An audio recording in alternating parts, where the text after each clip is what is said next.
Hello viewers, இன்னைக்கு நம்ம பார்க்க போறது Demon Slayer episode 54 part 2.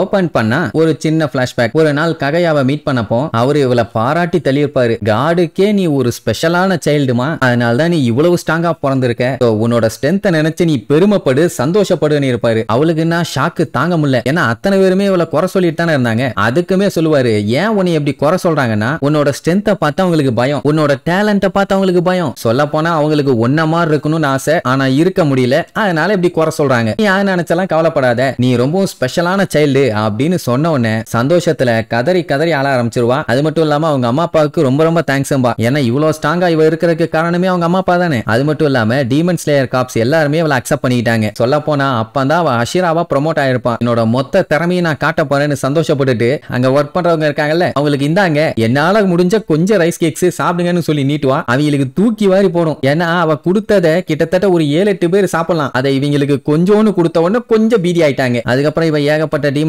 எல்லாம் போட்டு தள்ளி மக்கள் நிறைய பேர்த்த காப்பாத்தும் போது அவங்க எல்லாருமே இவளுக்கு ரொம்ப ரொம்ப தேங்க்ஸ்ம்பாங்க. கண்ணீர் விட்டு ஃபீல் பண்ணி எல்லாம் தேங்க்ஸ் சொல்லுவாங்க. உயிரே காப்பாத்தி இருக்காளே. சில டைம் எல்லாம் ஒரே ஸ்டைக்ல ஒரு டீமனையே காலி பண்ணிடுவா. அதுக்கப்புறம் அந்த டீமன்ஸ் எல்லாம் பார்த்து பயந்தவங்க பதறி போனவங்க எல்லாத்துக்கும் போய் ஆறுதலும் சொல்லுவாளா, காப்பாத்திட்டு ஆறுதல் சொல்லுவா. அவங்க எல்லாத்துக்குமே இவளை ரொம்ப பிடிச்சு போச்சு. அப்போ ஒரு நாள் இக்ரோ பாத்தீங்கன்னா இவளுக்கு சாக்ஸ் ஒன்னு கொடுத்திருப்பான். அதான் அந்த பாம்பாட்டி பையன். அவளுக்குன்னா செம ஹாப்பி, இதை பத்திரமா பொக்கிஷமாவே யூஸ் பண்றாங்கிற மாதிரி சொல்லுவாளா. அதெல்லாம் ஒண்ணு வேண்டாம்பா, அப்படின்னா இது வேஸ்டா போச்சுன்னா நான் என்ன பண்ணுவேன்னு சொல்லி ஃபீல் பண்ணுவா. ஒன்னும் பஞ்சாயத்துல நீ யூஸ் பண்ணு, இன் கேஸ் இது கிழிஞ்சு போனா கூட நான் உனக்கு புதுசு வாங்கி தரேன். அவளுக்கு சந்தோஷம். அன்னையில இருந்து அவன் கொடுத்த சாக்ஸை தான் யூஸ் பண்ணுவான். அப்படியே கட் பண்ணி இப்ப காட்டுறாங்க. அவ ஒரு பொண்ணு ஏன் இவ்வளவு ஸ்ட்ராங்கா இருக்க கூடாதா, அப்படி இருந்தா ஹியூமன் இல்லன்னு சொல்லுவாங்களா. முன்னாடி நான் பயந்துகிட்டு என்னோட பவரை வெளியில காட்டாம கமுக்கமா அமுக்கி வச்சிருந்தேன். ஆனா இதுக்கப்புறம் என்னால முடியாதும்பா. ஏன்னா நம்ம டேஞ்சரோ இனிமேட்டு நம்மளோட ஒரே ஒரு ஹோப்பி இவ மட்டும்தான் சொல்லிட்டான்ல, அவங்கள காப்பாத்தணுங்கிற வெறி. இவ இப்படி டயலாக் அடிச்சுட்டு இருந்தா அவங்க கேட்டுக்கிட்டா இருப்பான். அந்த டிராகனை வச்சு அட்டாக் பண்ண விடுவானா, இதை என்கிட்ட விடுங்க, உங்க எல்லாத்தையும் நான் ப்ரொடெக்ட் பண்றேன்னு சொல்லிட்டு அந்த டிராகன் எல்லாத்தையுமே வெளுத்து வாங்குவா. அதாவது இப்போ இந்த மோசமான வில்லப்பைய கூட இவ ஒண்டியால நின்னு சண்டை போட்டுக்குவா. மெயின் பாடி இருக்குது இல்ல, அதை காலி பண்றது இவங்க 3 பேர்த்தோட வேலை. சோ அதனால நீங்க போங்க, நான் இதை பாத்துக்கிறேன்னு சொல்லி அனுப்பி விட்டுருவா. அவங்க அங்க கிளம்பிடுவாங்க. இப்ப என்னன்னா அந்த டீமன் மொத்த டிராகனையும் வச்சு இவளை அட்டாக் பண்றதுனால இவ கொஞ்சம் வேகமா இருக்கணும். அப்பதான் வேகமா அட்டாக்கும் பண்ண முடியும். அதனால அவளோட ஹார்ட் ரேட் அதிகம் பண்ணி ஸ்பீட் இன்க்ரீஸ் பண்ணி பொழுது வெட்டிட்டு இருப்பான். பட் அந்த டீமன் உசாரு, மெயின் பாடியை காலி பண்ணிட்டா இவனும் செத்து போயிருவான்னு சொல்லி ஒரு டிராகனை அலேக்க நம்மாலு பக்கம் திருப்பி விட்டு அட்டாக் பண்ண விடுவாளா மிட்சூரி. பாஞ்சு வெட்டி பொழுது கட்டிடுவா. சோ இப்போ இவங்க மெயின் பாடியை கண்டுபிடிக்கணும். அது எந்த பக்கம் போச்சுன்னு தெரியணும் தானே. நம்ம பையன் தான் செமையா ஸ்மெல் பண்ணுவானே, அப்படி செக் பண்ணி பக்கவா கண்டுபிடிச்சு அதை ஃபாலோ பண்ணி விரட்டிட்டே ஓடுவாங்க. இப்ப சீக்கிரமா இந்த மெயின் பாடியை இவங்க கொண்டுட்டாங்கன்னா அங்க மிட்சூரிக்கு எந்த ஒரு பஞ்சாயத்தும் இல்லாம அவளை காப்பாத்திடலாம். இங்க லேட் ஆக ஆக அவளுக்கு அங்க பிரச்சனை தான். அங்க அவ அந்த டிராகன்ஸ் எல்லாத்தையும் போட்டு பொழந்து கட்டுறத பார்த்த உடனே இவனுக்கு ஒரே ஷாக்கு. ஏன்னா இதுக்கு முன்னாடி இருந்ததை விட இப்ப ரொம்பவும் ஃபாஸ்டா மூவ் பண்ணி அட்டாக் பண்றான். எப்படின்னு சொல்லிட்டு அப்படியே பார்த்துட்டு இருக்கும் போதுதான் அவளோட கழுத்துல புதுசா ஒரு மார்க் ஒன்னு பார்ப்பான். அதை பார்த்த உடனே ஷாக்கு. ஏன்னா அதை பாக்குறதுக்கு டீமன் கிரஸ்ட் மாதிரியே இருக்குது. இதை முன்னாடி நான் பார்த்த மாதிரி இல்லையேன்னு அப்படியே யோசிச்சுக்கிட்டே இருப்பான். அவங்க பழுது கட்டின உடனே கடுப்பாயி இன்னும் வெறித்தனமா அட்டாக் பண்ண ஆரம்பிச்சிருவான். இப்ப என்னன்னா அவ ரொம்பவும் கடுப்பேத்திட்டு இருக்கா. இப்படியே அவங்க சண்டை போட்டு இருந்தா டைம் வேஸ்ட் ஆகும். மெயின் பாடிக்கு பஞ்சாயத்து. ஆனா இவளுக்கு ஸ்டாமினா குறையும். அப்ப இவளை போட்டு தள்ளிடலான்னு ஒரு ஐடியா. ஆனா அதுக்குள்ள அவங்க அங்க காலி பண்ணிட்டாங்கன்னா சோலி முடிஞ்சது.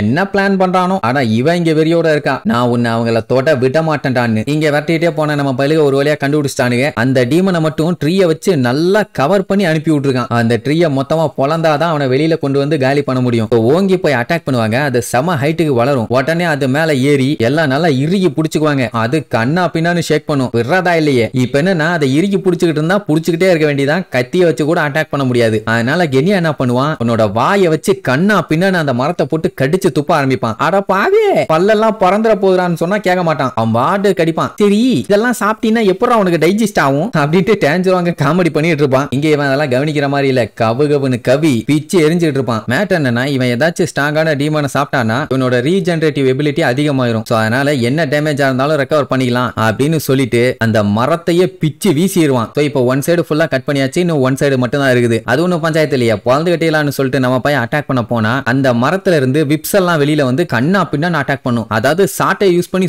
சுளீர்னு அடிச்சா எப்படி வலிக்கும் அப்படி ஏகப்பட்ட பிரான்ச்சஸ் வச்சு அடிக்கும். நம்ம பையலுக்கு சொத்து பொத்துன்னு விழுந்துட்டு இருக்குமா, அப்ப அந்த நெசுகோ அவளோட பிளட் அப்படியே தெளிச்சு விடுவா. அந்த மரம் கப கப கப கபன்னு எரிய ஆரம்பிச்சிடும். இது பாத்தீங்கன்னா நெசுகோவோட பிளட் டீமன் ஆர்ட். சோ இதை யூஸ் பண்ணி அவனை மொத்தமா காலி பண்ணிடலாம்னு சொல்லிட்டு இனோகமி ககுரான்னு சொல்லிட்டு 2 வெட்டு வெட்டுவான். அந்த மரம் துண்டா பொளந்துரும். இப்ப அந்த அட்டாக் மரத்து மேல மட்டும் தான் பட்டிருக்கே தவிர டீமன் மேல இன்னும் விழல. இவங்க என்ன பண்ணுவாங்க, அந்த மரத்தை 2 புடிச்சு இழுப்பாங்களா, அதோட தலைய ஒரே போடா போட்டு காலி பண்ணிடுறேன்ட்டு ஓங்கி வெட்ட போவான். பார்த்தா உள்ளுக்குள்ள காணும். என்னடான்னா எஸ்கேப் தம்மா கூண்டு இருக்குது இல்ல, எஸ்கேப் ஆறதுக்கு ஈஸியா இருக்குது. கொஞ்சம் பெருசா இருந்தா கூட பரவாயில்ல, சரி எங்க போனாலும் விடக்கூடாதுன்னு சொல்லி சுத்தி முத்தி தேடுவான். அது பாத்தீங்கன்னா ஒரு ஓரமா நைஸா பதுங்கி பதுங்கி போகும். செம்மையா கடுப்பாயிருவான். கொய்யால எவ்வளவு தைரியம் இருந்தா தப்பிச்சு ஓடுவேன். உன்னோட ரெஸ்பான்சிபிலிட்டியில இருந்து எஸ்கேப் ஆக பாக்குறியா, நீ பண்ண தப்பு எல்லாத்துக்குமே நீ தாண்டா பொறுப்பு. இவ்வளவு நாள் நீ பண்ணதுக்கு நான் உனக்கு பாடம் கத்து கொடுத்தே தீருவேன். நீ எங்க போனாலும் சரி உன்னை விட மாட்டேன்டா அப்படின்ட்டு வெறித்தனமா வெட்டிட்டே வருவான். அப்ப அந்த டீமனுக்கு பாத்தீங்கன்னா பழைய ஞாபகங்கள் ஏதோ 1-2 கிராஸ் ஆகும். நம்மளும் சொல்ற மாதிரியே தான் இதுக்கு முன்னாடி யாரோ ஒருத்தங்க சொல்லியிருப்பாங்க, நீ